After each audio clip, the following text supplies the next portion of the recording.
قال المصنف رحمه الله تعالى نفعنا به وبعلومه وبعلومكم بدارين آمين.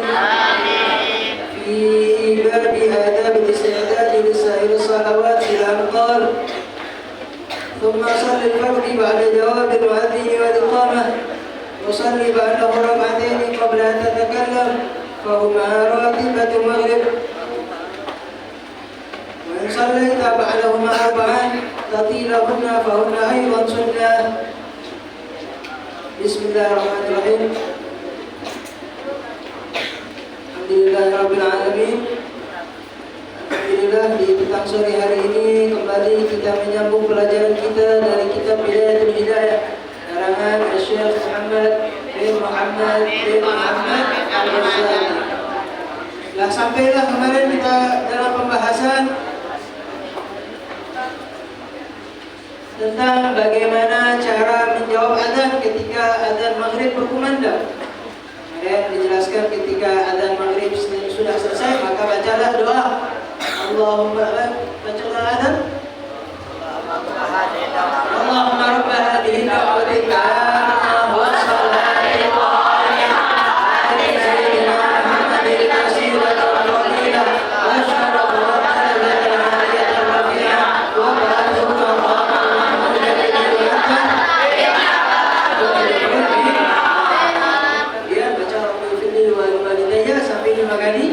kemudian yang kelimanya baca Rabbil firli wal walidayya warhamhuma kama rabbayani shaghira.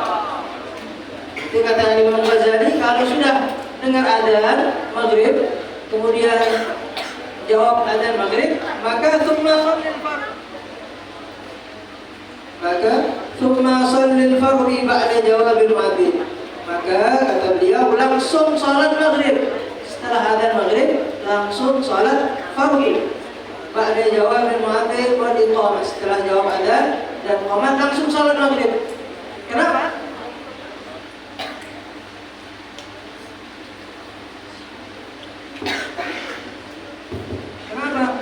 Kenapa langsung salat maghrib? Karena pendapat mazhab Imam Syafi'i yang jadi mazhab Imam Syafi'i ini terbagi menjadi dua. Mazhab Imam Syafi'i ada dua. Ada yang mazhab al-jadid, ada mazhab al-qadim. Mazhab qadim mengatakan bahwasanya habis waktu maghrib sampai ghurub syafatil ahmar, sampai hilangnya mega merah. Habis waktu maghrib. Tapi mazhab jadid, mazhab Imam Syafi'i yang baru, habis waktu maghrib. Kapan habis waktu maghrib? Itu bimudhi taharah. Habis waktu maghrib kapan? Kalau sudah lewat untuk bersuci, kemudian menutup aurat, kemudian salat 5 rakaat, maka habis waktu maghrib. Berarti sekitar 20 menit atau berapa menit habis waktu maghrib. Dari azan sampai 7 menit maka habis waktu. Itu mazhab jadi. Tapi para ulama seperti Imam Ghazali, Imam An-Nawawi, Imam At-Tabari mengambil mazhab qadim. Ada 17 masalah yang diambil mazhab qadim. Ada 17 masalah. Mazhab qadim lebih utama daripada mazhab jadid. Salah satunya waktu maghrib. Waktu maghrib itu singkat. Mazhab jadid, mazhab Imam Syafi'i yang jadid, yang baru, waktu maghrib singkat, cuma 10 menit paling lama. Setelah itu habis waktu. Kalau kita lambat-lambat sholat maghrib, kalau mazhab yang baru tidak sah sholat maghrib kita qadhaan karena waktunya sudah habis. Tapi para ulama mengambil pendapat yang lama karena lebih kuat dalilnya. Makanya Imam Ghazali di sini mengatakan thumma shallil fardh. Setelah azan langsung salat maghrib. Tidak ada sunnah qabliyah lagi, tidak ada. Tidak ada sunnah qabliyah. Walaupun sunnah qabliyah ini sunnah rawatib, tapi tidak disunnahkan, tidak dianjurkan untuk melakukan sunnah tersebut. Wa shalli ba'dahu rak'atain. ba'dahu rak'atain. Kemudian setelah salat maghrib, salatlah 2 rakaat. Namanya ba'diyatul maghrib. Qabla an tatakallam. Nah, sebelum salat maghrib, setelah salat maghrib, antara salat maghrib dan salat ba'diyatul maghrib jangan ngomong. Jangan ngomong. Qabla an tatakallam. Jangan ngomong. Fahuma ratibatul maghrib. Namanya ratibah muakkadah. Kalau qabdiyatul maghrib ratibah ghairu muakkadah. Salat sunnah yang kadang Nabi salat, kadang tidak. Kalau muakkadah, salat sunnah yang Nabi selalu salat. Hadaran la hadaran, fi hadaran wa fi safaran. Fi hadar la hadaran wa la safaran. Ya, ketika waktu hadir ataupun ketika waktu safar, Nabi selalu salat. Itu namanya ratibah ghairu muakkadah. Kemudian wa in sallaita ba'dahuma arba'an tatilahunna fa hunna aidan sunnah. Jika kalian setelah salat ba'diyatul maghrib kemudian salat 4 rakaat memanjangkan salat tersebut, maka itu juga sunnah. Namanya salat awwabin. Salat awwabin. Apa itu salat awwabin? Salat awwabin adalah salat yang dilakukan setelah di antara waktu maghrib dan waktu isya. Berapa rakaat paling banyak? Salat awwabin paling banyak rakaatnya 20 rakaat. Paling banyak salat awwabin 20 rakaat. Insyaallah mudah-mudahan di minggu yang depan kita akan jelaskan sedikit tentang salat awwabin. Wa in amkanaka an tanwi al-i'tikaf ila al-isya wallahu a'lam.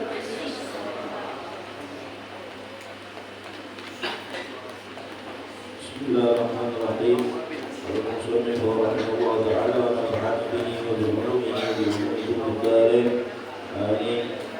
Ila aqal wa 'ala wa-suhbah minha wa kitman as-sir wa satrul uyub wa sukutu ala tablighi ma yasuruhu min mazamat al-nasiyah wa iblahu ma yasuruhu min sana'in nasi alayhi wa husnul isra'i inda al-hadith wa tarkul mumarati fihi wa yad'uhu bil-haqq asma'ihi ilayhi wa ayyuthni alayhi bima yu'rafu min mahasinihi wa ayyashkuruhu ala sami'ihi fi haqqihi wa ayyadhuba anhu fi ghaibatihi idha tu'urida li-amrihi kama yadhubu an nafsihi wa an yansahahu bil-lutfi wa ta'alihi idha ihtaja ilayhi. Bismillahirrahmanirrahim. Alhamdulillah wassalatu wassalamu ala asyrafil anbiya sayyidina wa nabiyyina Muhammadin sallallahu alaihi wasallam. Subhanaka la ilma lana illa ma 'allamtana innaka antal alimul hakim. Sebagaimana Al-Bahir bahas di akhir bab dan kitab Bidayah sampailah tentang adab-adab persahabatan, adab-adab bersama teman. Apa adab kita bersama teman kita, terlebih lagi teman yang dekat, dan terutama lagi orang-orang yang kita hormati. Pertama, kitman sir, menyimpan rahasia. Jangan diubah-ubah. Misal kawannya cito rasio, usah cito lain. Tidak boleh kita umbar-umbar ke rasio kawan tadi. Kalau umbar-umbar ke berarti bukan teman. Salah pula, dengar jangan cito ya kawan. Wah, aku dapat rahasia, tapi jangan cito dia. Bentar lagi, wah aku dapat itu jangan cito cito kalau kamu cak betino baca dipen rahasia. Jadi harus menyimpan. Kalau ada rahasia harus disimpan, jangan diumbar-umbar. Wasatrul uyub, kecuali rahasia jadi suatu yang melanggar di ayat. Contoh sama Ustaz, biar dia kebaikan untuk dia, untuk belajar di ayat, untuk fokus belajar. Cito ke diam-diam aku nyimpan foto cewek, yang cerita ke, kasih tahu cerita ke, jadi koyak ke limbah dibuang, biar dia fokus belajar. Kalau dia ke nanti boleh yang terbaik untuk kawan nanti disebutkan. Wasatul uyub, nyimpen aib. Ada kawannya, ada aibnya, misal setiap kita ada aib. Kata guru kami, setiap kita ini ada aib masing-masing. Maka jangan dibuka aib kawan. Misal yang kita tengok tompel, misal dado-dado je, mana misal jangan disitu ke, oh dia tu ada tompel begini, yang itu ke aib boleh, termasuk hak, termasuk kewajiban kita sebagai kawannya, tidak boleh diumbar-umbar aibnya, tidak boleh diumbar aibnya. Misalnya ketahuan, jangan ditutup, airnya ditutup. Wasukutu ala tablighi ma yasu'uhu min madamatin nasiyah. Wasukut diam atas menyampaikan apa yang dijelekkan orang dari hinaan manusia kepadanya. Jadi misalnya ada kawan lain yang ke sama ente bahwasanya kawan kau itu ini atau kawan ente, maka jangan disampaikan ke kawan yang ente. Misal A dan B berteman, si C ngomongi sama si B, woi B, kau ada kawan-kawan yang A itu sifat apa tuh, itu kelah keburukannya, dikatoinya dan sebagainya. Camano si B ini sebagai teman si A, jangan disampaikan kepada si A, jangan sampai ke, biar dia tidak sakit hati, biar dia tidak berantem dengan yang sedih. Diam ke be, cukuplah kita dengar ke, jangan sampai ke kawan ente. Wa iblahu ma yasurruhu min sana'in nasi alaihi, ini kebalikannya, sampai ke apa yang membuat bahagianya dari pujian manusia. Semisal dia si C tadi memuji si A tadi, dipujinya, oh si A masya Allah baik dalam bentuk makan, makannya tuh kalau makan bagi-bagi, ngaji umumnya rajin ngaji, dan sebagainya, sebut ke sifat kebaikan. Ente sampai ke semoga kawan yang A tadi, oh kawan ini dipuji dan sebagainya, masya Allah dan sebagainya. Atau kawan itu dipuji oleh guru kalian, sampaikan yang membuat senang. Jangan yang disampaikan yang membuat susah terus, tapi sampaikan juga yang membuat senang di dirinya. Wa husnul isgha'i indal hadis. Gua ngajar kawan B ini, ada kawan B tak harus dengar ke pembicaraannya. Terlebih lagi ibu ente, abu ente. Oh ya. Untuk yang ngomong ente sih bukan apa? Oh ya. Kurang ada. Dengan kawan B harus dengar tuh dengan baik. Apalagi dengan umbu atau guru ente itu. Guru ente ngomong ditoleh, yo dengar. Ini dia ngomong oleh ke sana atau TV sebagainya. Tak dengar tuh. Ini surah adab. Semoga kita dijauhkan dari akhlak-akhlak yang jelek. Ini jawaban alhamdulillah wallahu a'lam bishawab.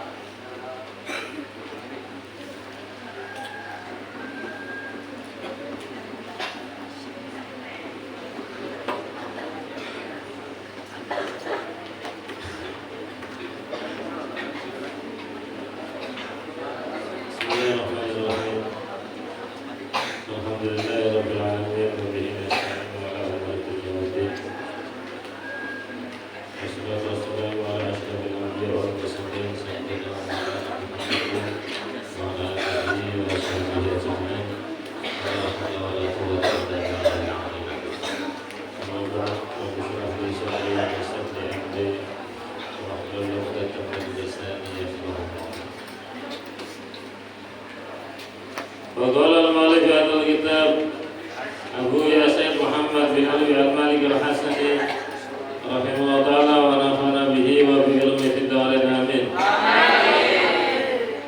ومنها إكرام أهل القرآن من تعظيم شعائر الله تعالى ومن إجلاله تعالى ومنها dan di antara keistimewaan Al-Quran Ikram Ahlul Quran, memuliakan Ahlul Quran itu min ta'zimi syairillah, termasuk dari mengagungkan syiar-syiar Allah atau tanda kebesaran Allah Ta'ala. Wa min ijlalihi, dan termasuk dari mengagungkan Allah Ta'ala.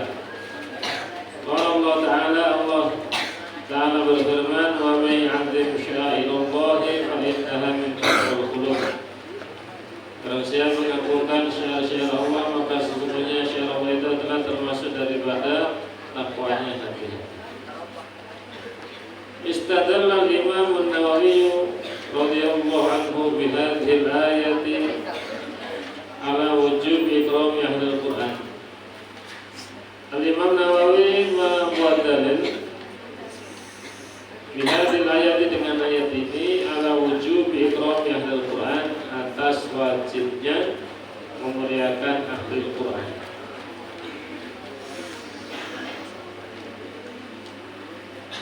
Kenapa? Li'annahum, karena sesungguhnya mereka itu min sya'irillahi ta'ala, termasuk daripada syiar-syiar Allah Ta'ala atau tanda kebesaran Allah Ta'ala.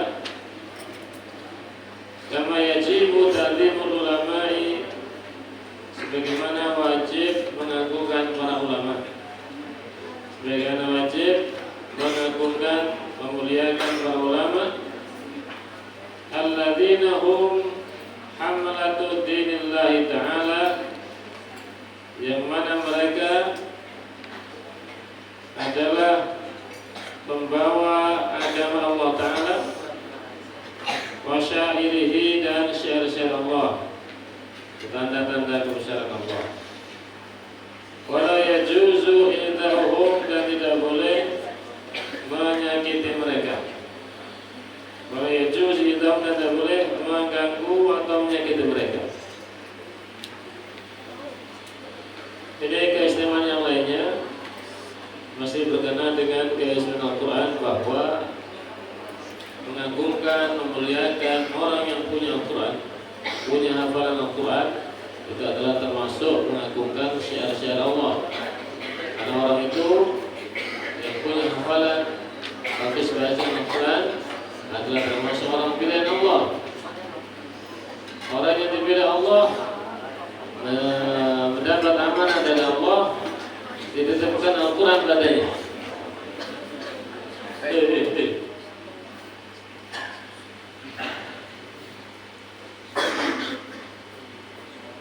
Ya, kalau orang itu bisa hafal Al-Quran, walaupun hanya beberapa surah,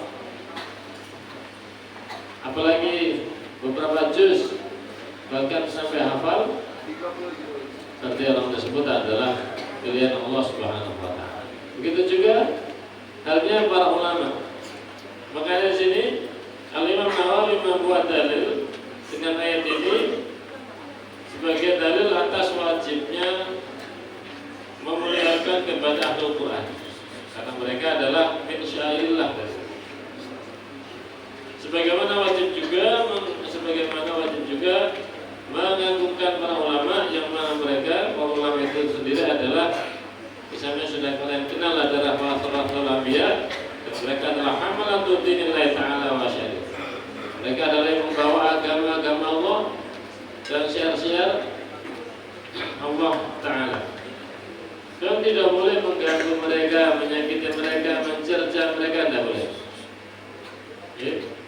Apalagi itu adalah salah satu daripada gurunya sendiri, tidak boleh. Wa qad naqala Imam An-Nawawi, maka di sini ya akhi, masya Allah, sering kita sampaikan termasuk Ustaz sering menyampaikan juga, kalian adalah santri yang tahu harus bagaimana mengagungkan ulama, harus bagaimana cara menghormat kepada guru-gurunya, maka terangkanlah, sampaikanlah kepada orang tuanya agar juga sama mengagungkan gurunya, siapapun itu gurunya. Biar sejalan antara orang tuanya dengan gurunya untuk kesuksesan kalian, baik di dunia maupun nanti di akhirat. Tetapi kalau Anda berbuat sesuatu yang akhirnya membuat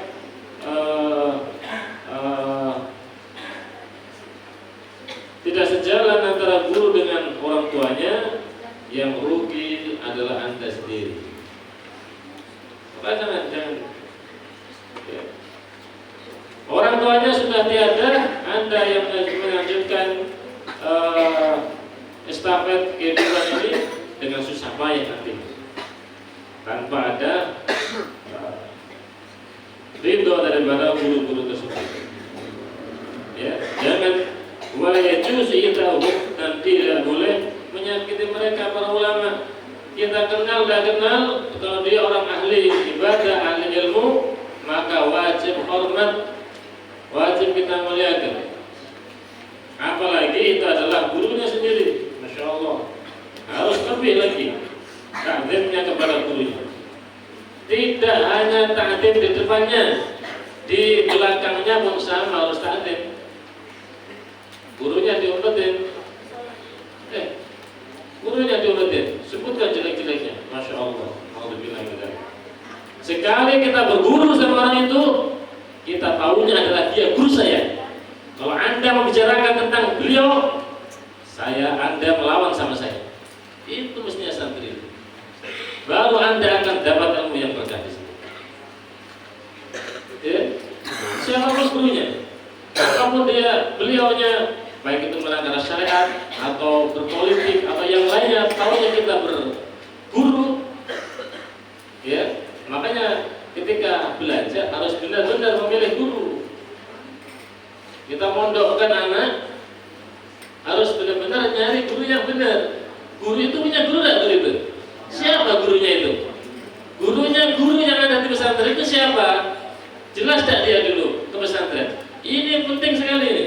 Sekali Anda berguru dengan orang yang enggak benar, atau dengan guru yang dulunya enggak pernah belajar, tiba-tiba punya pesantren, sudah risiko.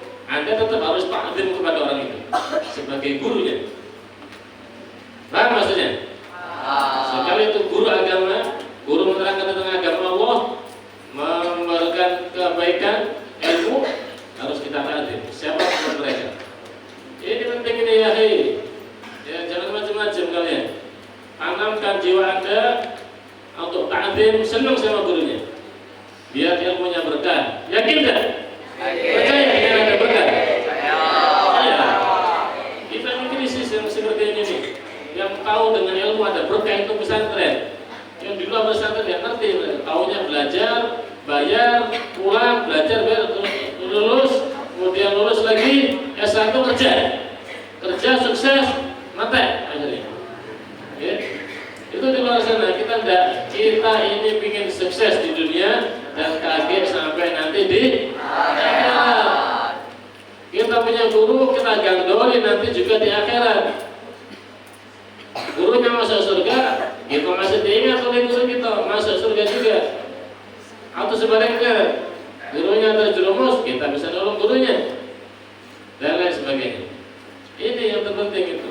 Bukan hanya belajar di dunia saja, kita inginkan sampai dunia akhirat gitu.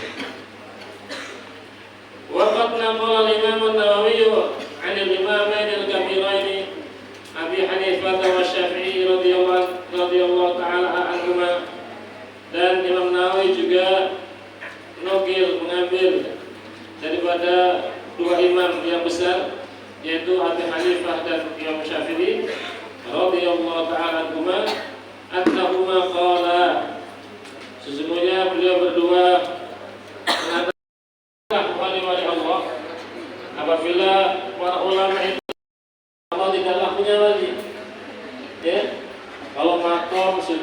ada ada wali yang diusahakan. Jadi makmum wali bisa diusahakan biar kita termasuk jadi wali. Makanya di sini dikatakan kalau para ulama bukan dianggap para wali, berarti Allah tak punya wali. Gitu. Artinya zakir annahu qala ilam ya akhi wafaqana Allah ta'ala wa iyyak. Bagaimana juga beliau menukil dari Al-Hafidz bin Asakir bahwa beliau mengatakan ilam ya akhi wafaqana Allah ta'ala wa iyyaka limardati.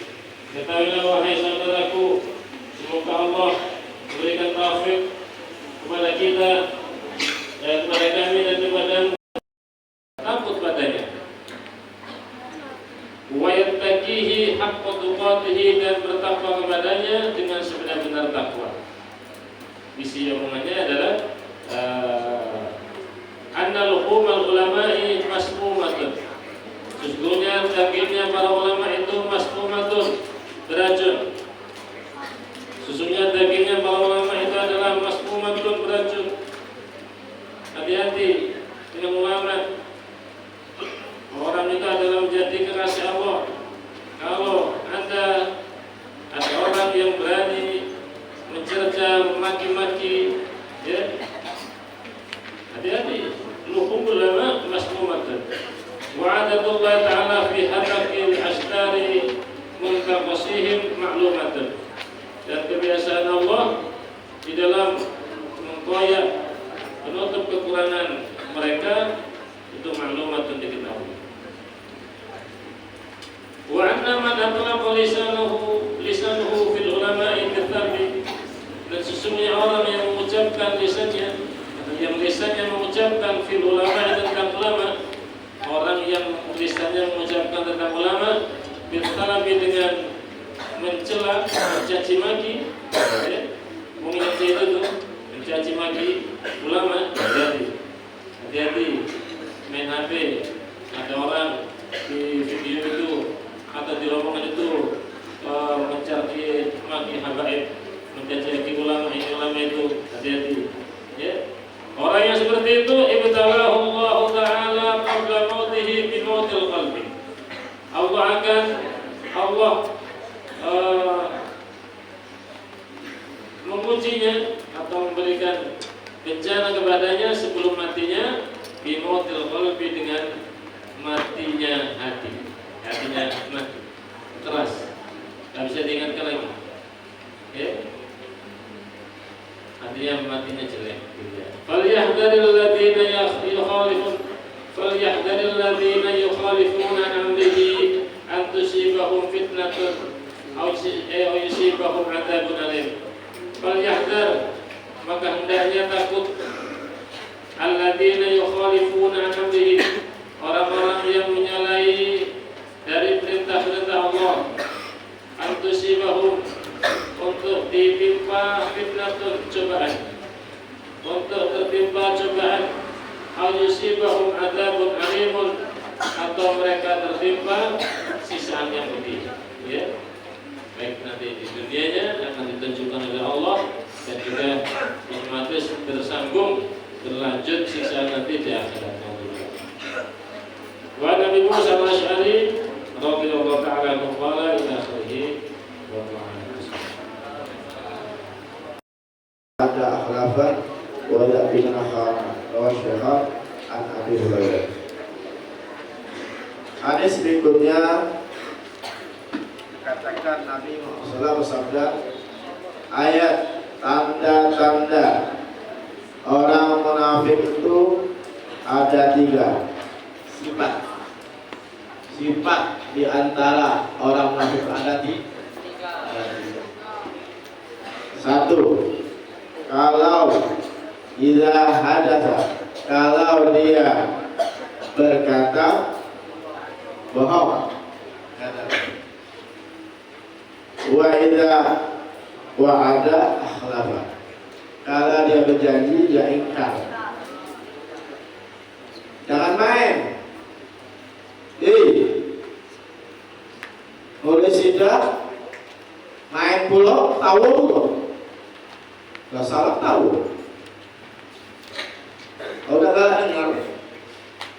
gagal tulis, duduk mantep-mantep, yang nganggur orang. Oke.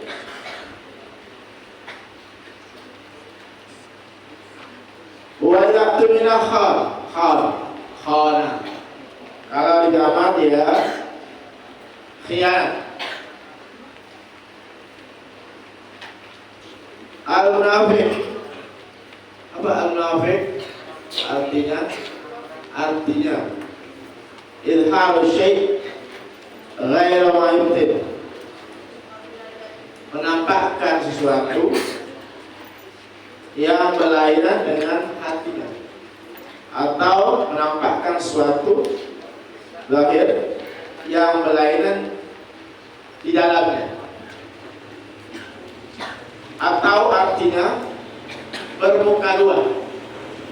Jadi munafik itu artinya menampakkan dalam zahirnya berlain dari batinnya. Zahirnya bagus, munafik. Dalamnya tak bagus, hatinya. Zahirnya bagus, hatinya tak bagus. Hatinya jahat, munafik. Pura-pura aja, muka dua. Bukan mukanya bengkok, berarti masuk kedua. Mukanya dua tuh muka lain, berbeda lainan. Ini lain, ini lain. Ya, muka dua orang. Ucapan dan hatinya berbeda. Mukanya lain, hatinya dongkol. Hati dongkol. Tahu dongkol? Hati keras, hati aku. Apa dongkol? Apa dongkol? Apa dongkol? Sering ya? Dah setuju ya? Di depan, di mukanya setuju, oke. Tapi hatinya, ayo, setuju. Nah, tidak boleh. Itu namanya munafik. Ya, depan lain, dalam hati lain, tidak boleh. Sama anak-anak antum, tidak boleh bermuka dua. Apalagi sama ustaz, sama guru kalian. Ya, tidak bagus. Kalau sama guru itu sab'an wa ta'atan, zahir dan batin. Kalau perintah guru itu zahir dan batin, hati, mukanya iyo senang, hatinya iyo. Tidak boleh mukanya iyo, tapi di belakang runtuh. Ayo aku dulu usah ngomong pakso lah. Yo, akhirnya mengerjakan pasang beng, karena hati tidak mau. Oh kalau usah galak, lari. Galak juga, terpaksa. Munafik. Ya bagus ya. Jadi munafik itu apa? Tangan tulis. Tulisan kau tulis pipi. Jadi munafik itu menampakkan sesuatunya, zahirnya benar bagus, menampakkan sesuatu berlainan dengan hatinya. Bukan lain, hatinya fungsi sinkron, cocok. Kalau bukan iyo, hatinya iyo juga. Baru bagus, baru barokah, berkah. Atau bermuka dua tadi, muka dua. Jadi lain ucapan, lain hatinya. Itulah munafik. Jangan mudah-mudahan kita tidak ada punya sifat munafik. Ada lah. Ada ya. Tidak boleh hilangkan. Sama guru hilangkan hati yang tidak bagus, hati yang jahat tak boleh. Su'udon sama guru tak boleh. Tak boleh su'udon. Tak boleh benci sama guru. Tak boleh ngumpet sama guru. Ini munafik dalam. Mau guru. Maaf, ada dikatakan walaupun Anda lihat guru itu bermaksiat. Contoh, mabok, misal minum, guru Anda, misal, tetap guru Anda perbuatannya serah kepada Allah. Saking Anda wajib muliakan guru. Perhatikan, dengarkan. Andai kata Anda melihat guru Anda mabok, minum, ya, Anda tidak boleh. Guru mabuk, bukti loh. Tetap guru Anda tentang amalnya bainahu wa bainallah.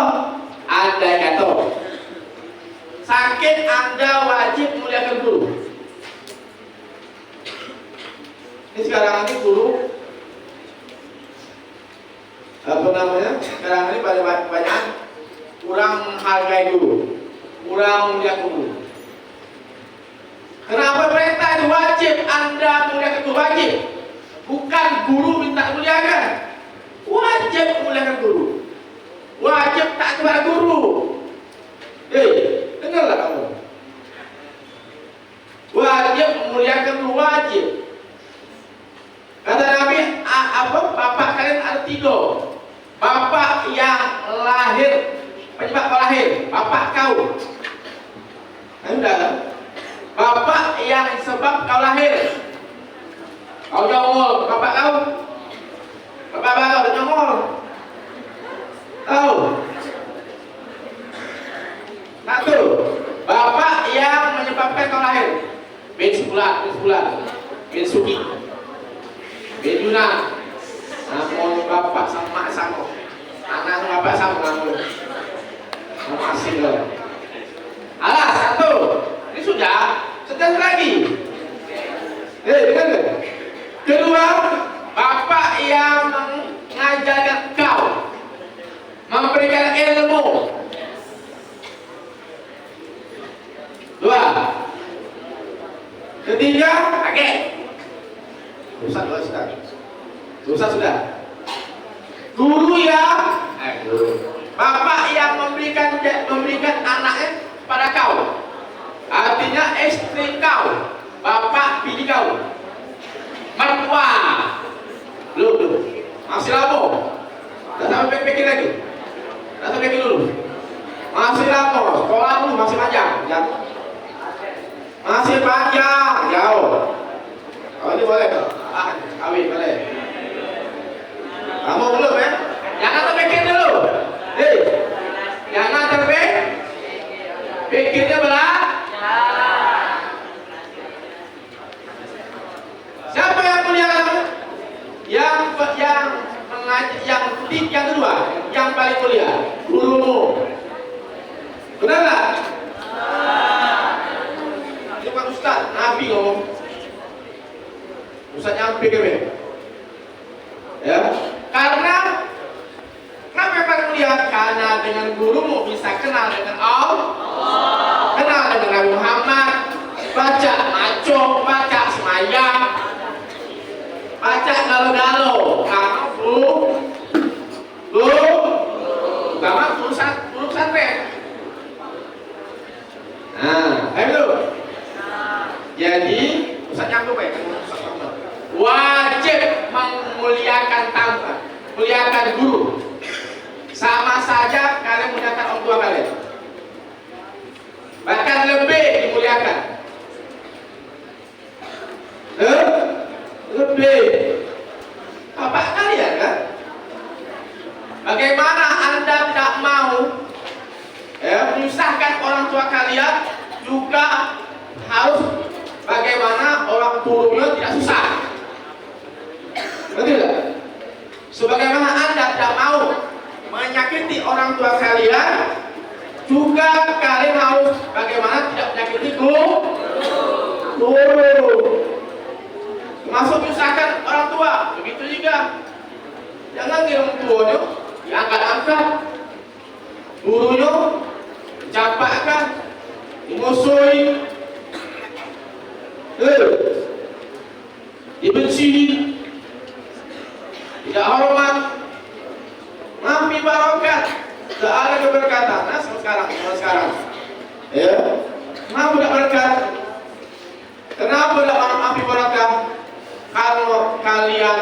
kurang peduli dengan guru, kurang menghargai, kurang menghormati.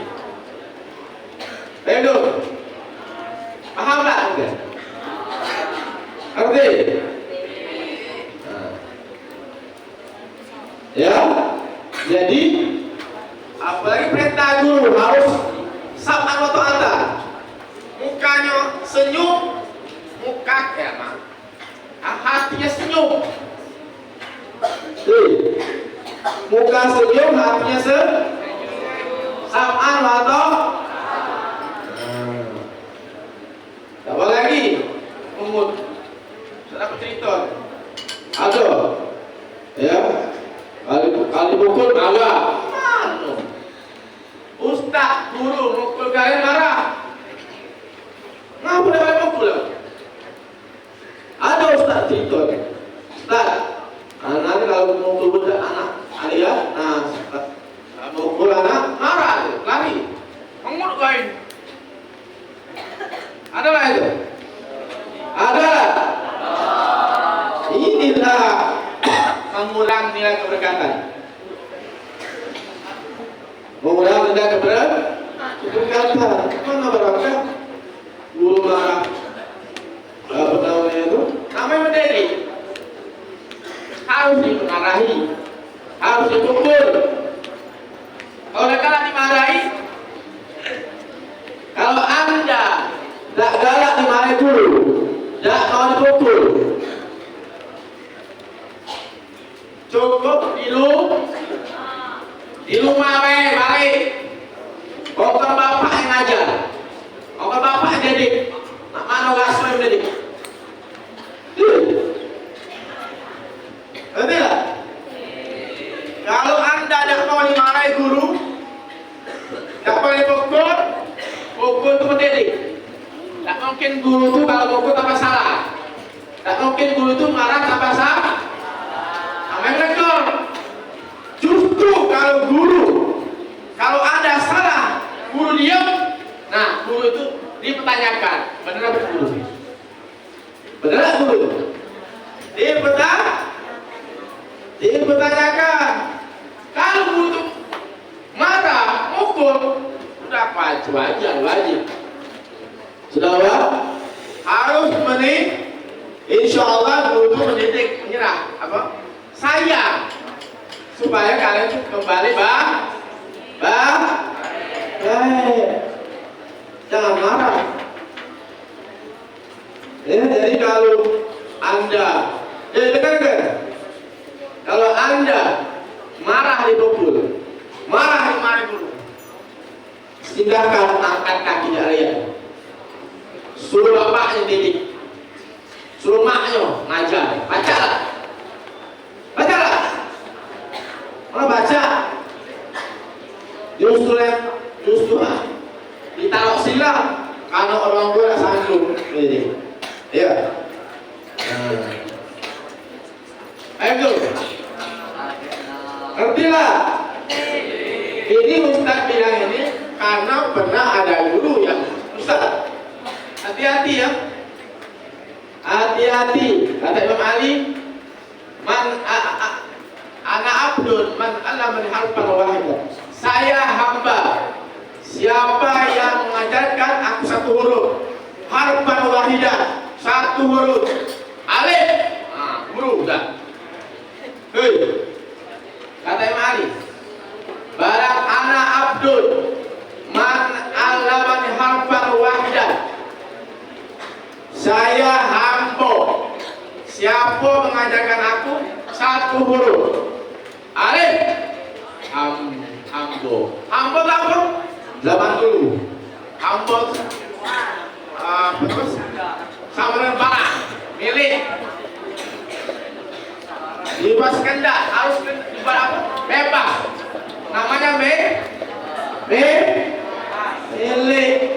punya kita. Ini HP, Ustaz. Ustaz.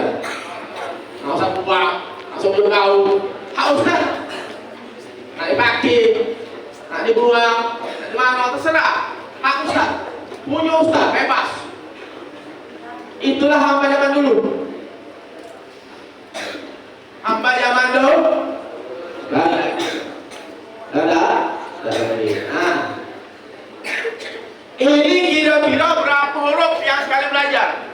mulai Agustus, September, Oktober 12 ke 20 itu mana be? Berapa huruf? Itu deh. Satu huruf jadi hamba. Mana ibu huruf? Berapa huruf? Datre? Jangan main. Jangan ustaz ini kembali. Jangan main-main sama guru. Siapa gurunya? Ya. Siapa gurunya harus taat dan hormat. Mau dapat ilmu manfaat. Kalau udah. Yang kamu satu teman, dapat jasa, pegawai, selesai. Dan manfaat ilmu. Gara-gara itu kalian kita punya ilmu supaya manfaat dunia dan barokah, manfaat dunia akhirat. Itu kita pengen. Jangan hanya mengejar apa ijazah. Ijazah. Ayo paham. Jadi Ustaz sengaja ya bahas sedikit. Tujuan Ustaz ini untuk kalian ya. Mengeluarkan kaki. Mengeluarkan kaki. Ustaz berikan ilmu ini pada kalian. Nasihat untuk kalian semua. Ya, berarti kan? Ya. Jangan menjadi orang munafik. Jadi kalau ditegur guru, dimarahi guru harus terima dohir dan harus terima saban wato. Nah, insyaallah mudah berdoakan untuk menjadi orang-orang yang anak yang berbakti kepada guru. Mudah insyaallah dapat ilmu yang bermanfaat. Kalau